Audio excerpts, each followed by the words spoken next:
do something bad to us, we are going to do things to you that have never been done before.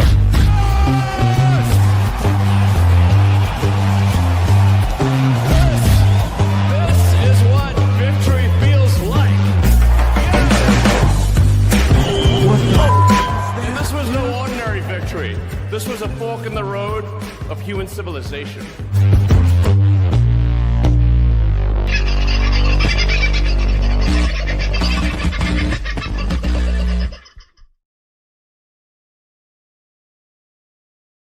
Well, howdy, my very dear beloved friends. Look out, the phone is still going off and it's right underneath me. I'll turn it off so you don't have to share all that.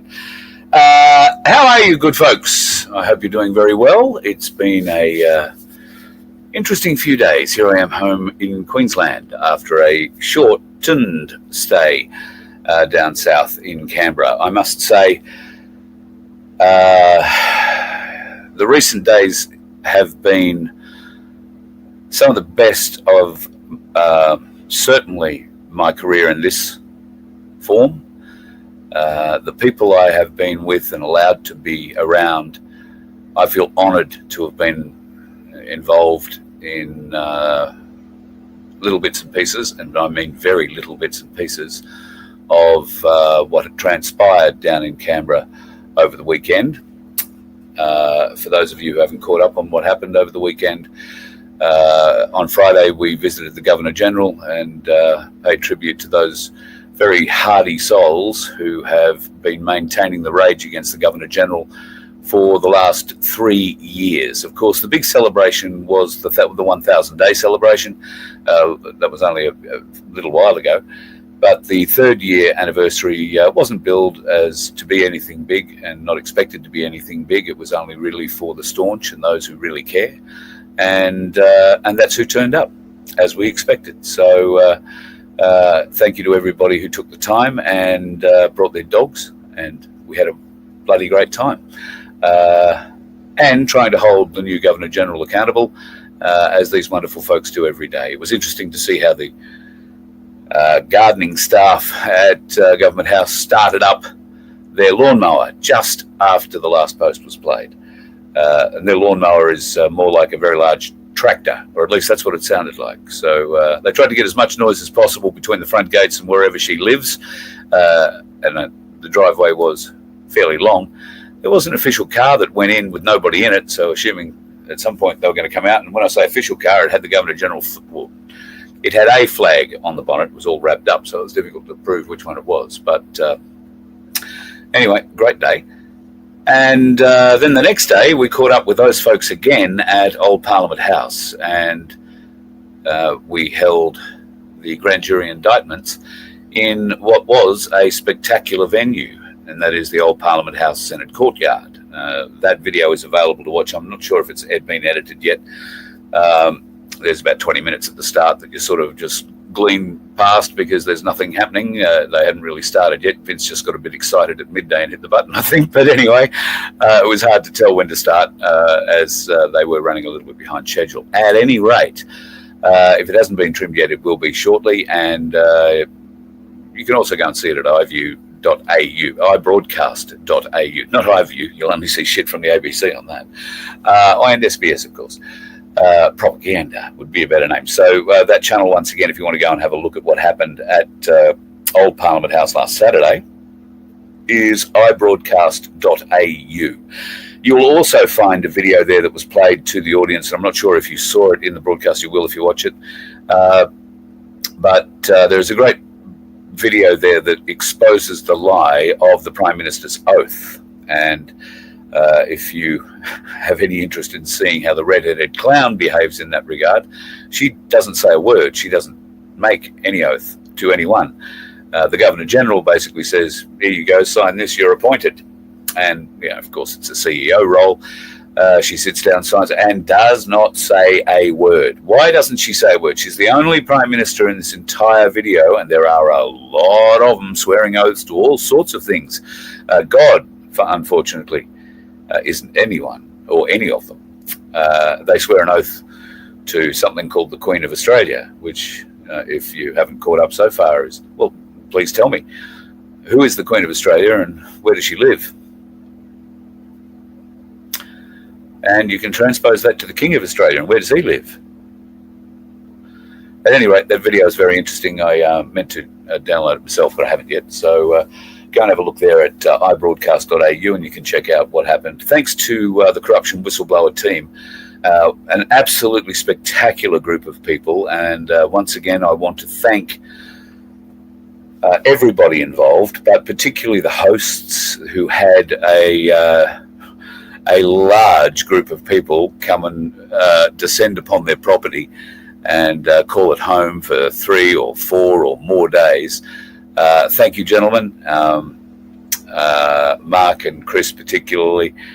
Thank you so much for your hospitality, your magnificent cooking, the use of your toys, the use of your sheds for bedrooms, and of course, just a beautiful, beautiful setting to have it all in. So thank you for that. And to everybody else who turned up on the day, Saturday in Canberra at Old Parliament House, thank you for your support. It was great to see so many people there. And of course, the people voted to carry the indictment as presented by Peter Horton from the Corruption Whistleblower. Now, remember, when you listen to the evidence that's been presented by Peter, that a pretend law made in excess of power is not and never has been a law at all.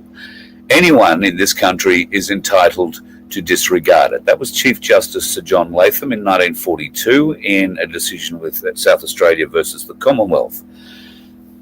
Remember that, because in the not too distant future, those sorts of things are going to become a lot more important.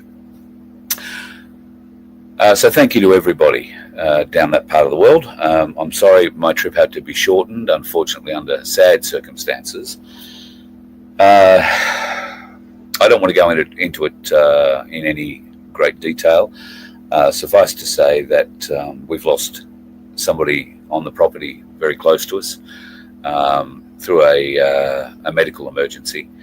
And it's been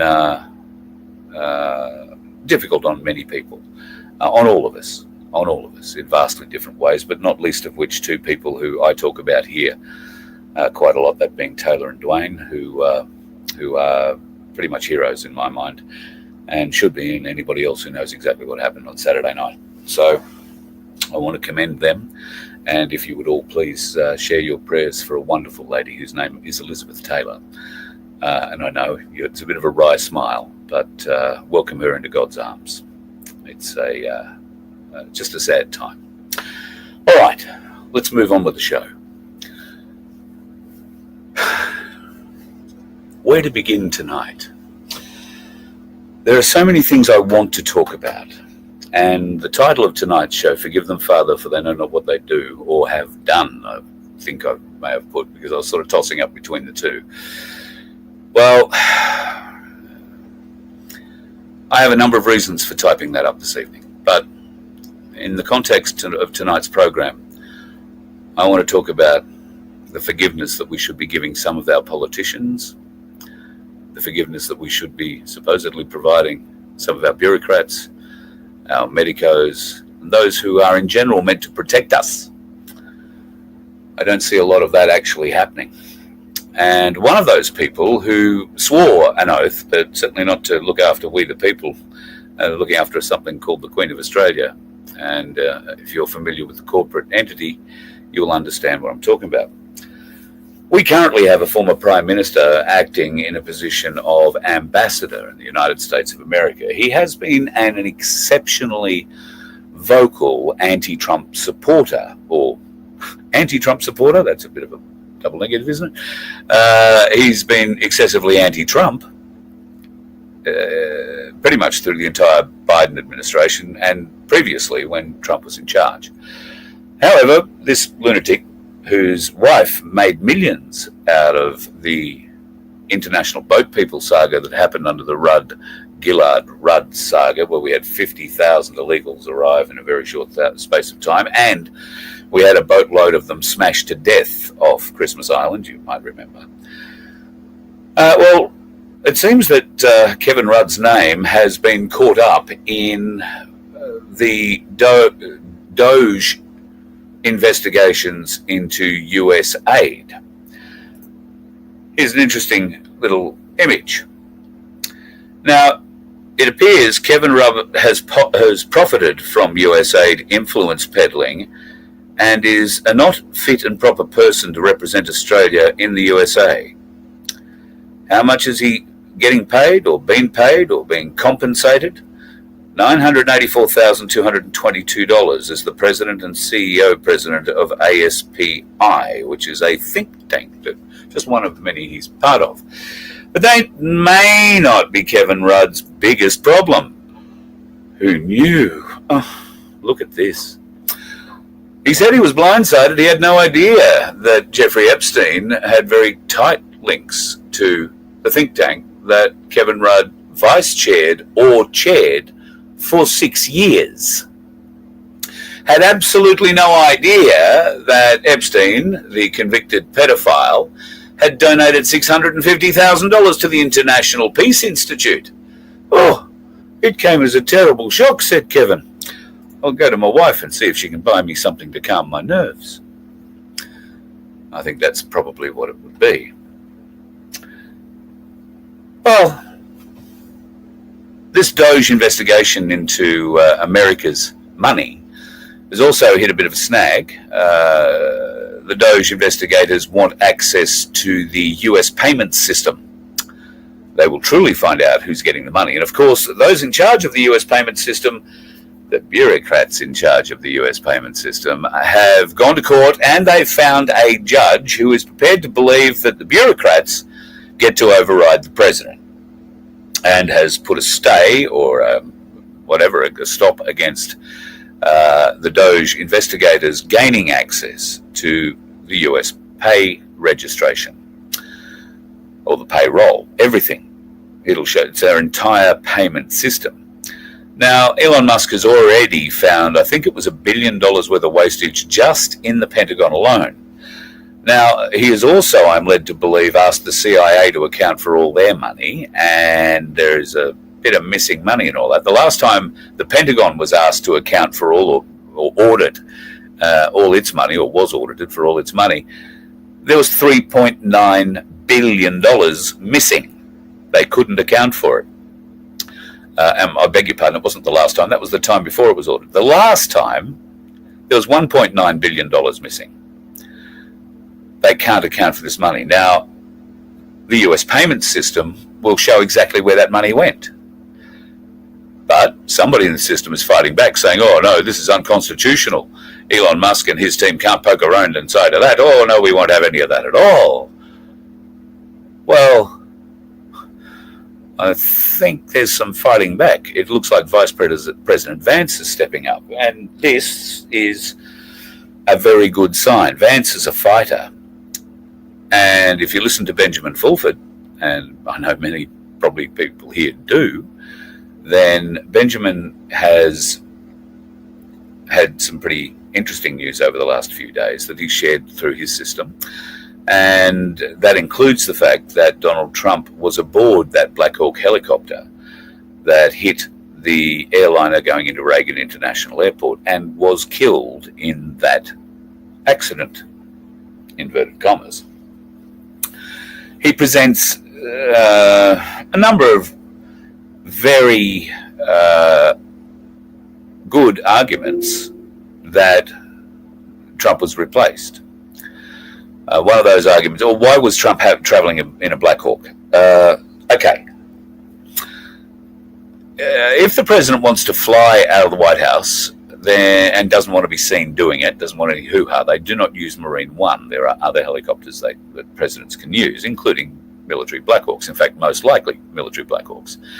A new Saudi embassy has been built in Washington, and the backstory is that Trump had been negotiating a $1 trillion loan from the Saudis to get America out of the shit and try and bolster, I suspect, probably their gold reserves. And he had plans within a very short time frame to board Air Force One and head to Europe, where he was due to meet up with the International Crime Commission and speak to them regarding the charges against Benjamin Netanyahu and what could be done to bring him to trial, or at least to the courts, to face a trial. Now, after the helicopter crash, Benjamin explains that Trump never arrived for that meeting in Europe. However, Benjamin Netanyahu did arrive in Washington, which wasn't quite expected. Not only what wasn't quite expected was the announcements coming from Donald Trump, which seemed to be 180 degrees in opposition to things he'd said publicly and stated through Truth Social and other places prior. This has raised a few flags, clearly for Benjamin. He is so convinced of this and other facts, and I'm not going to repeat Benjamin's show for him. Please feel free to go and watch it.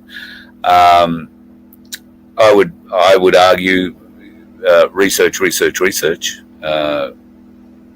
See what you think. But I would argue Donald Trump is being very different to the Donald Trump I expected him to be, and particularly in the Israel argument.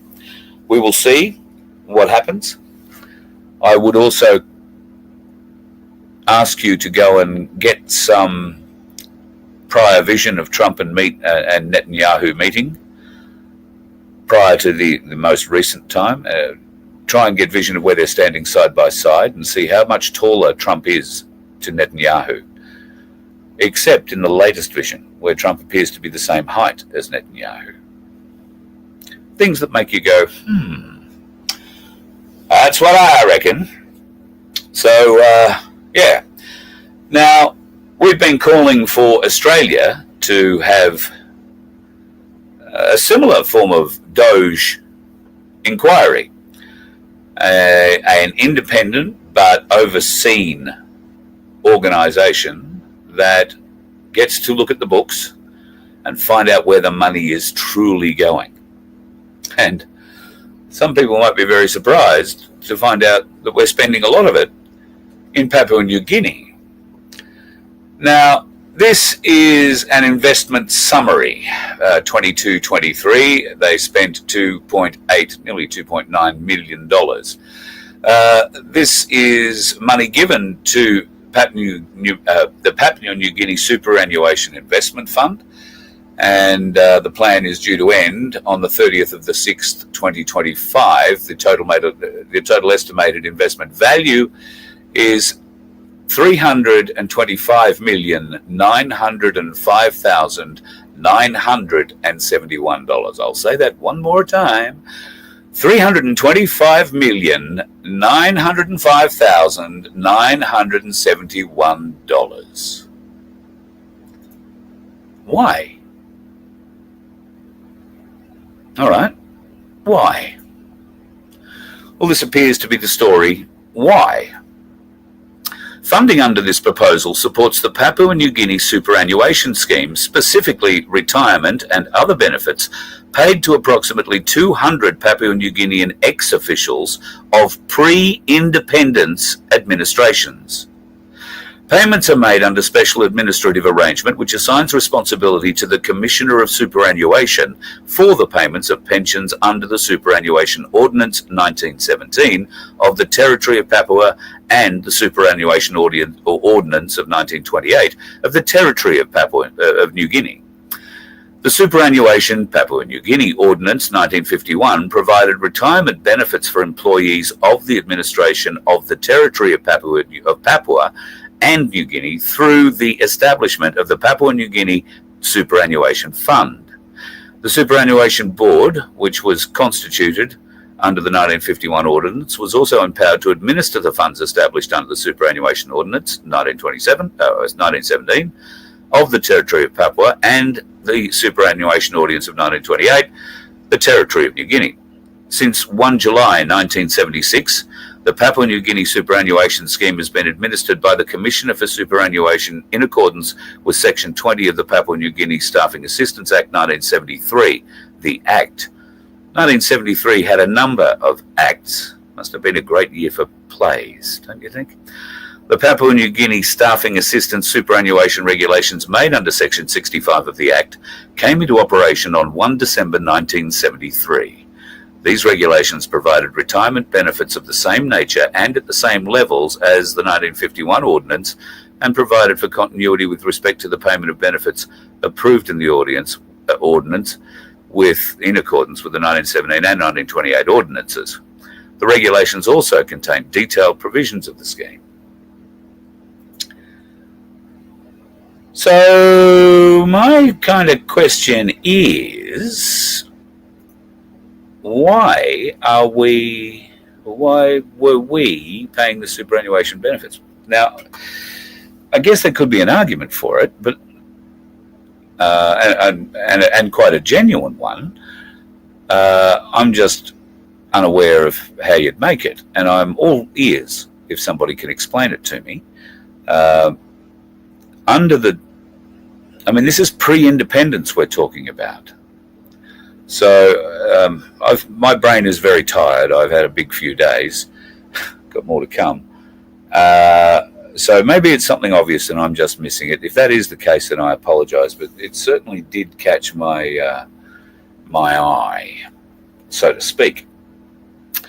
All right. Before we get on and start playing a few videos, I want to talk about Skipper Pete. But I'll talk about Skipper Pete right after this. Are you passionate about supporting independent media and social events? Voice of Freedom is dedicated to bringing you the latest happenings and things that matter. But we can't do it without your help. By donating, sponsoring, or becoming a member, you're not just supporting our mission. You're joining a community that values transparency and engagement. Your contributions allow us to continue producing high-quality content that informs and inspires. Visit VOFHQ.com to make a donation or explore sponsorship or membership opportunities. You can even donate using crypto. Together, we can amplify voices that deserve to be heard as we continue to create a vibrant platform for social change. Go to VOFHQ.com. Help us to help you by joining us and making a difference today. Thank you very much if you choose to try and help us. In the coming few weeks, you'll learn a bit more. But I can tell you that anything you can spare at the moment is desperately needed. We have a few interesting projects coming forward, but it requires needing to move some distance, and we're planning to do that in the very near future. So if you can help, we could really use it. Just saying. Speaking of people who could really use some support, help and assistance and a lot of prayers and love, the folks who live in far north Queensland currently being flooded and suffering some truly amazing weather.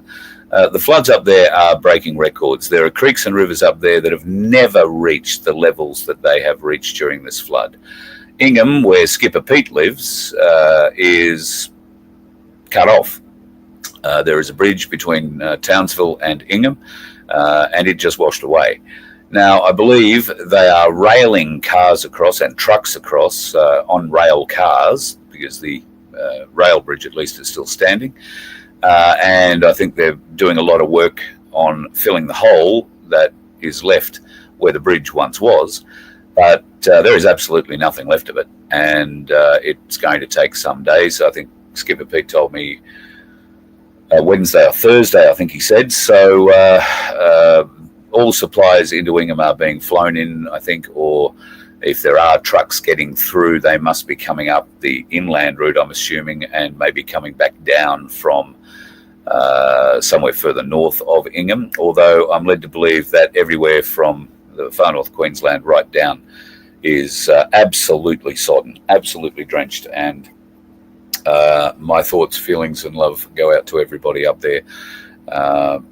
We're looking forward to being able to help in any way we can, and please reach out, Carl at vofhq.com, if we can help you.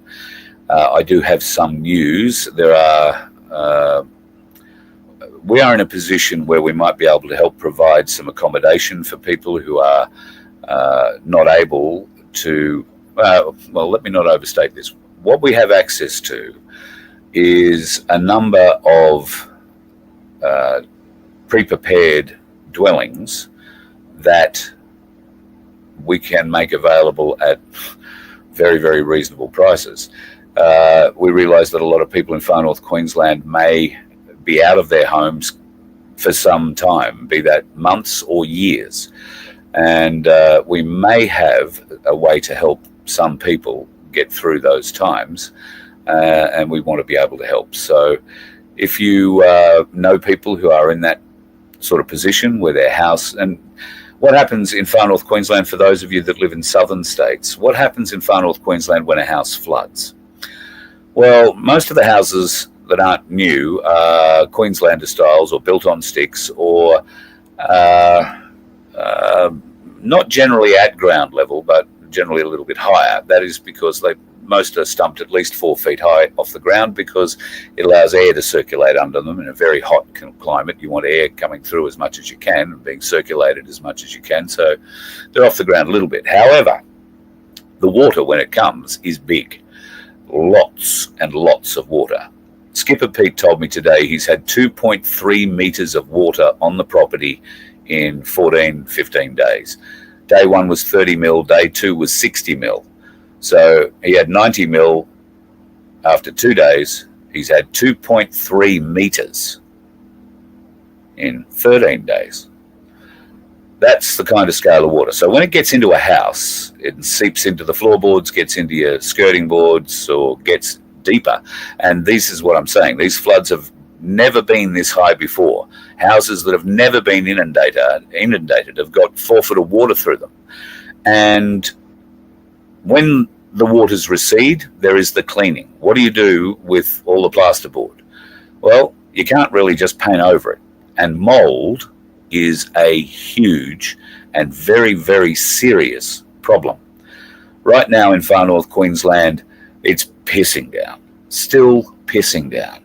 But that will stop. And that'll stop in the next few days. When it does stop, the humidity will begin, the real humidity.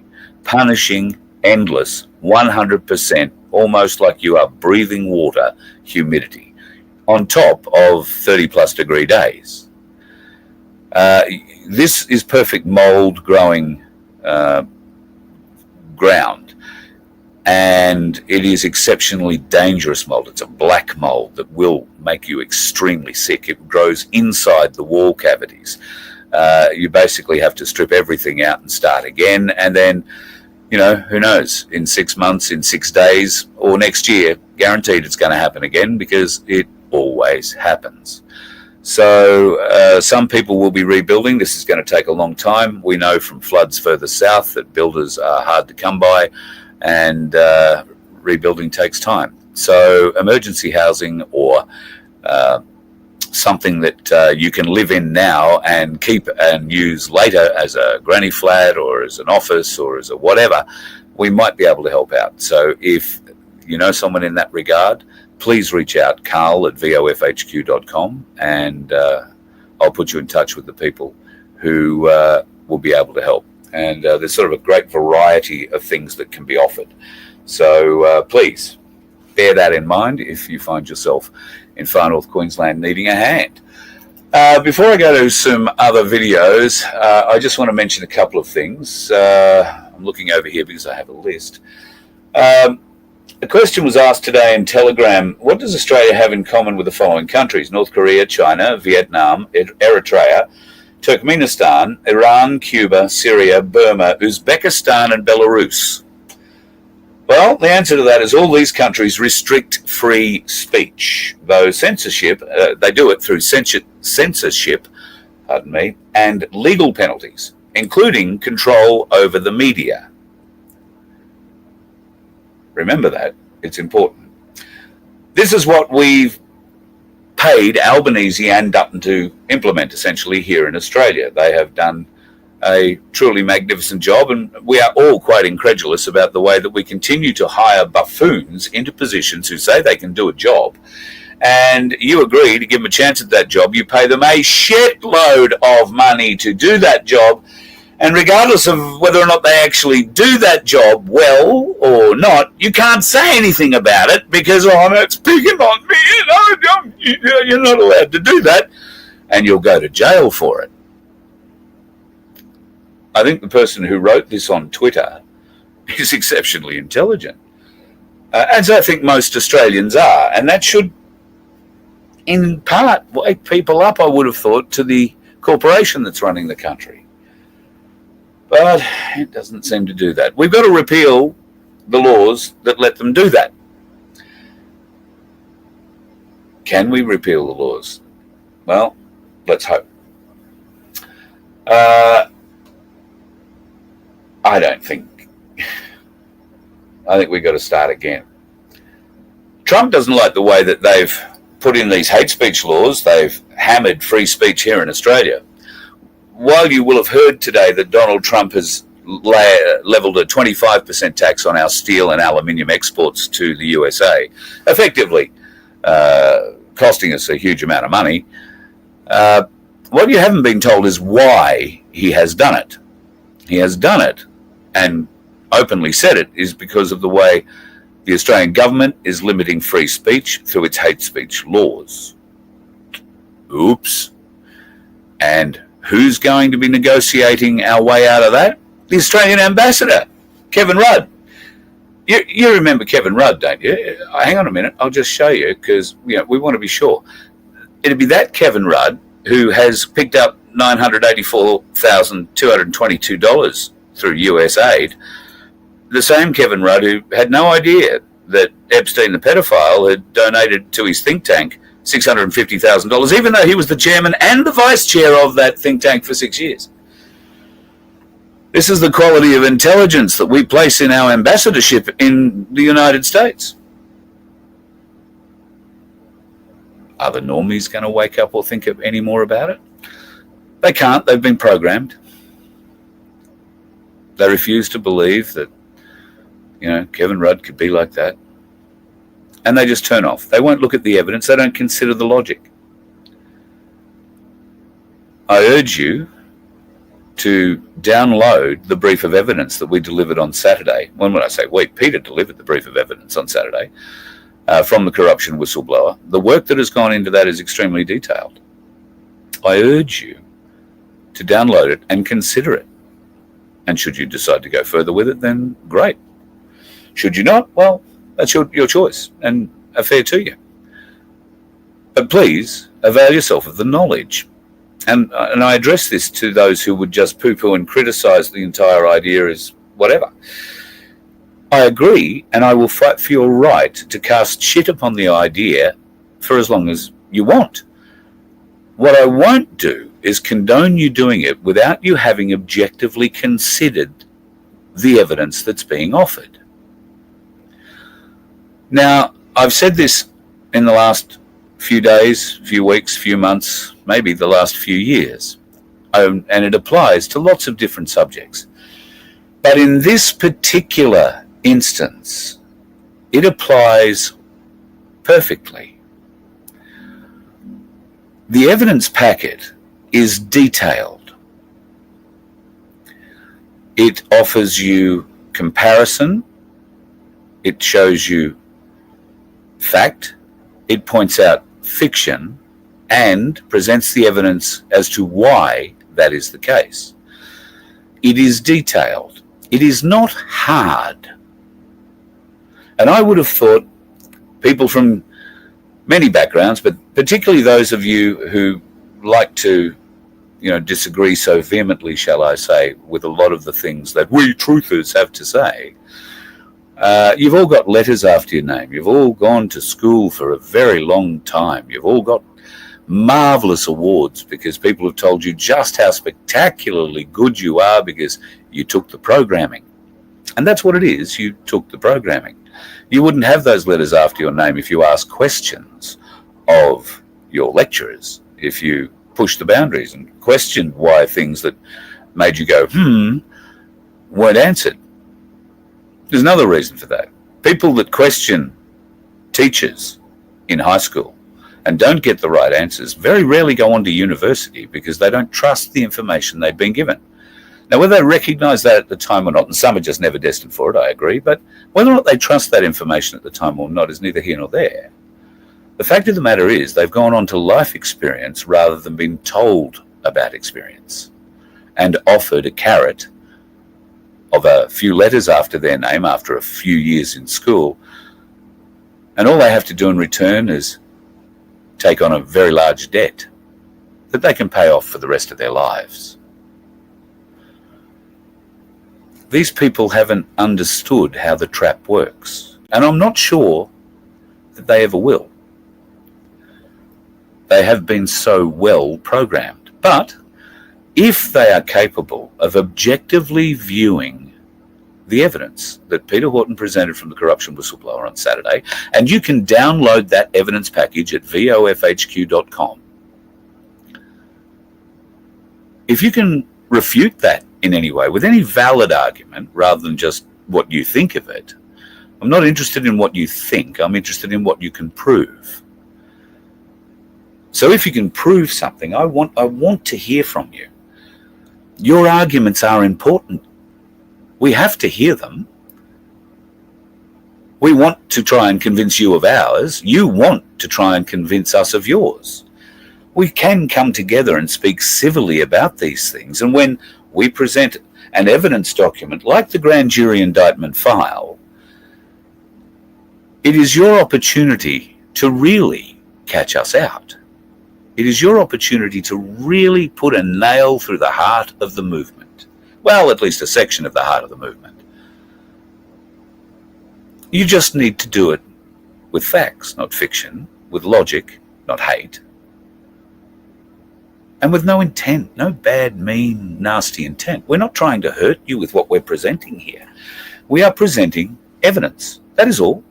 If you want to play, defense attorney, please present the evidence of your defense. I'm sure Peter, I'm sure Donna, I'm sure Auntie Glenda, and a plethora of other people that were involved in putting that document together would love the opportunity to sit down with you and discuss your findings versus theirs. We'd love to show it if you're brave enough to actually use your name and come on and be seen. And of course, sadly, none of you are. So instead, we remain the people walking past the monkeys who are behind the bars, constricted into their world, but are really good at shitting into their own hand and throwing it at us. We're getting pretty good at dodging it, just saying. I had a couple of interesting videos I wanted to show you tonight. The first one, I can't actually verify it's real. I haven't had time to actually do any detailed research into it, but I thought it looked pretty cool. So you might remember a couple of weeks ago, there was a very, very interesting craft flying around Las Vegas. Now, and it is Las Vegas, all right? Los Angeles, Las Vegas, just kilometer, not kilometer, just saying. Anyway, we had a video sent through today, and it's a much more detailed look at that craft. I have some suspicions as to whether this is real. I have very great suspicions, but as I say, I haven't had the opportunity yet to have a detailed look at it. I would ask you to watch the waves. I would ask you to look at a variety of things on the deck and keep your ears open, and we'll have a talk about it after you watch this.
I think the comments speak for themselves.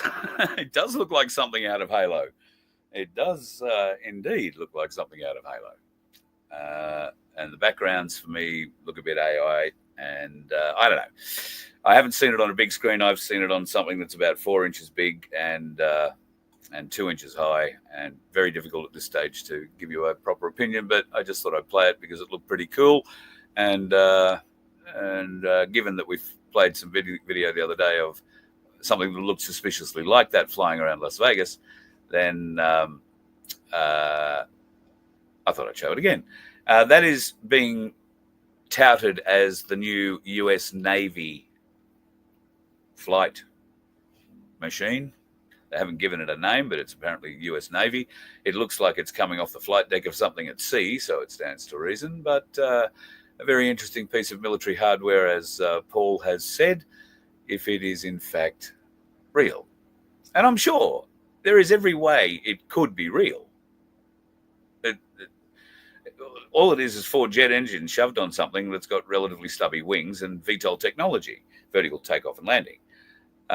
So do a lot with 4 jets. So I don't know, be interesting. Be very interesting to see. After all, the Ospreys, the tilt rotor aircraft that they've been flying now for over 20 years, are reaching the end of their usable life, so to speak. That probably means that there's going to be a bunch of them coming to Australia anytime soon.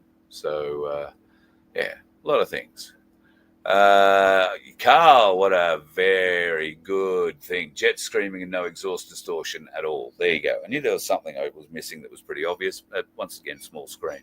So yeah, there is a lot of bullshit going around at the moment. And I was speaking to one of the bullshit sniffers, the best bullshit sniffers that I know today. In fact, I've spoken to a lot of bullshitters today, but I've spoken to some really good bullshit sniffers today. And one of those is Black Sheep down in Tasmania, where we were talking about UFOs, amongst other things. And I would just like to thank him for his counsel today. And the $50 that he sent over the flat earth, round earth argument, which I think he won, and I still somehow managed to get $50 out of it. So he's a very kind man. And my best to you, my friend, and you and your dad. I hope you're doing okay down there. Thanks, Wayne, for Wilmo. A fake thing, saw it a long time ago. It's too fake looking for me to really be involved with. So anyway, I thought it was just a bit of fun to play out because, well, I'll be frank, the last few days I've been, the last few days I've travelled 2,000 kilometres, and the brain has been worked in a variety of different ways.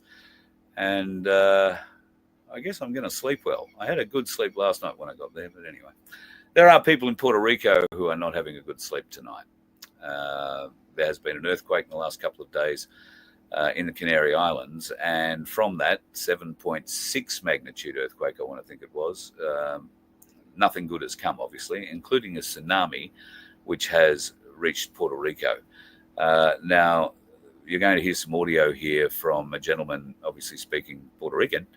There isn't a translation of what he said, but you can hear just the urgency and then the absolute sorrow in this man's voice as you watch a tsunami coming in. Tsunami!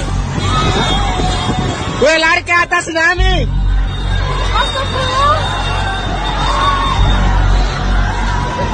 Well, lari ke atas pa tsunami ba? Well, lari pa ke atas, lari ke atas tsunami! Lari! Well, lari ke atas tsunami mo! Well, ba't ke atas mo tsunami! Well, tsunami! Well, lari ke atas mo! Tsunami! Air! Well, lari ke atas mo! Well, cepat naik! Well, naik! Well, tsunami dyan, turun, Naik, cepat naik! Bodoh sekali ini orang, Naik, tayo borong ini. Well, naik, Well, naik, air! Woo! Ibu, air, Ibu! Inilah tsunami, Bu! Well, naik, tsunami! Inilah tsunami!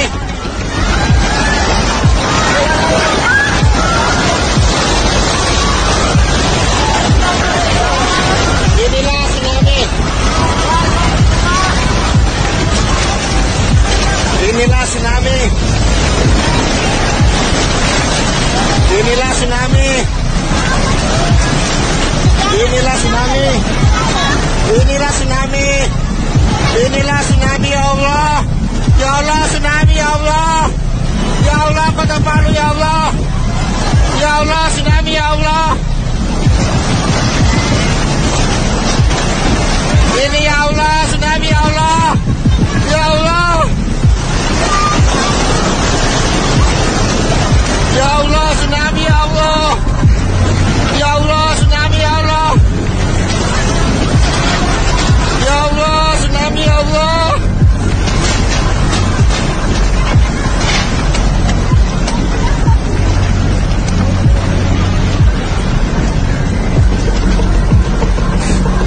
Ya Allah tsunami ya Allah. Ya Allah astagfirullah ya Allah.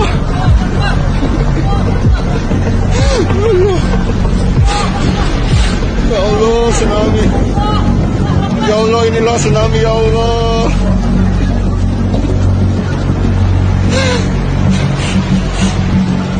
Ya Allah astagfirullah.